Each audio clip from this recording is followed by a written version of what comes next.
আজকে আমি প্যাকেট বুন্দিয়া দিয়ে তৈরি করে দেখাবো বুন্দিয়া। যদিও এটা অনেক সহজ, কিন্তু অনেকের ক্ষেত্রে একদম হচ্ছে যে নতুনও হতে পারে। অনেক সময় দেখা যায় বুন্দিয়া ঠিকঠাক মতো হয় না এবং গলে যায়, ঝরঝরে হয় না, খেতেও তেমন একটা ভালো লাগে না। তো এখানে আমি ১ বাটি হচ্ছে পানি দিয়ে দিয়েছি, সাথে ১ বাটি হচ্ছে চিনিও দিয়ে দিয়েছি।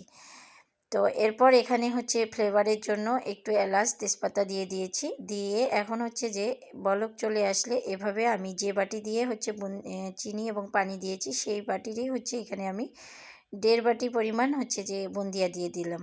আপনারা চাইলে ২ বাটিও অ্যাড করতে পারেন। আমি এখানে মিষ্টির পরিমাণটা একটু বেশি রেখেছি, যার কারণে এখানে ১.৫ বাটি দিয়ে দিলাম। দিয়ে বুন্দিয়াটা দেওয়ার সাথে সাথেই কিন্তু আমি চুলোর আঁচটা অফ করে দিয়েছি। দিয়ে কিছুটা সময় ঢেকে রেখেছি। আর এই যে দেখেন বুন্দিয়াগুলো কতটা ঝরঝরে হয়েছে এবং কতটা রসালো হয়েছে, দেখে নিশ্চয়ই বুঝতে পারতেছেন। তো আমার এই রেসিপিতে একদিন তৈরি করে দেখবেন, একদম হচ্ছে যে গলে যাবে না এবং খেতেও বেশ ভালো লাগবে, একদম ঝরঝরে হবে।